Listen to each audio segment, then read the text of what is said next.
Are there any statements? And I give the call to the Assistant Minister to the Prime Minister. Thank you, Deputy Speaker.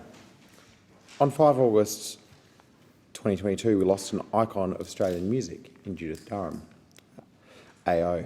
Born in Essendon to William Cock and Hazel Durham, she grew up between Victoria and Tasmania. She received formal training as a pianist from the University of Melbourne Conservatorium.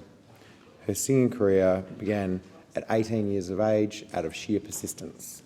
She frequented the Memphis Jazz Club and asked week after week to get on stage. Band leader would tell her, come back next week. And so she'd come back next week. And again, she'd be dismissed, come back next week. And she kept going to that jazz club until finally, week after week, they let her on stage. And then, having rejected this amazing singer for so long, everyone in the room was blown away by her voice.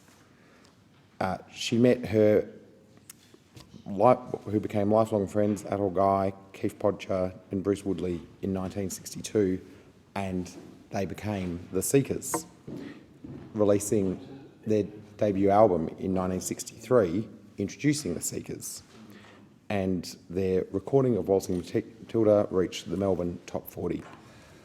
They saw enormous success with songs such as I'll Never Find Another You, World of Our Own, The Carnival Is Over and Georgie Girl. And I need to note that, of course, their song I Am Australian, which still blasts out on my television screen on ABC Kids on a regular basis, bringing half my household, causing half my household to break out into song, is still a favourite of many.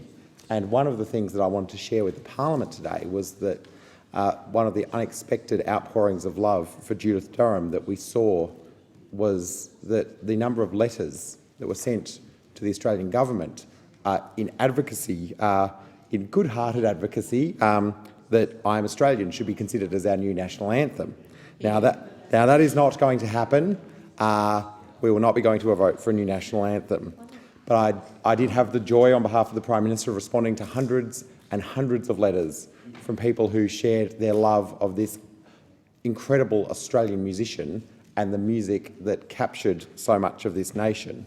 And again, I thank everyone who wrote in with their good-hearted suggestions on that particular topic.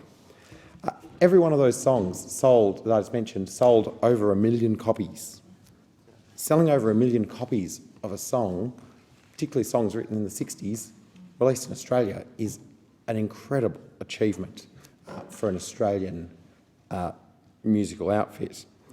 In 1968, another first yet to be replicated is that Durham and the entire group of the Seekers were named collectively as Australians of the Year. It was the 8th year of the Australian of the Year Awards, and it is still to this day the only time that a group has received the Australian of the Year Award. And I'd just say, particularly with the Special Envoy for the Arts here, that the musicians of 2022 need to lift their game.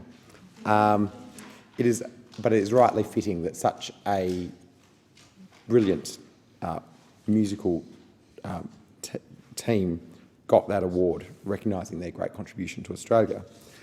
Durham also had such a wonderful success as a solo artist, sharing that part of her musical journey with husband Ron Edgeworth. And then we saw some 2,000 people gather for her state memorial service, which included musical tributes from everyone from Dammy Yim through to the Wiggles. We saw her older sister Beverly recount, quote, "We'd sing together early in the morning. My father would have to come in and say, 'That's enough, your mother can't sleep.'" We had her Seekers bandmate said, "You are not, quote, you're not really alone because your picture is on my wall and your boundless spirit and love will be in my heart forever." Bruce Woodley told of Durham's struggles battling a serious lung disease through most of her career. Quote, "Her bravery and single-mindedness in overcoming the enormous physical obstacles that life threw at her has always been an inspiration to me, and indeed an inspiration to many." And we saw the Seekers play a previously unreleased song in Carry Me, which Atul Guy said of the song, quote, "is now our collective gift to share with you tonight as we celebrate Judith's magnificent gifts to us all." And concluding with saying, "May it carry her safely on the rest of her journey." I think we can all echo those sentiments, Deputy Speaker. Thank you.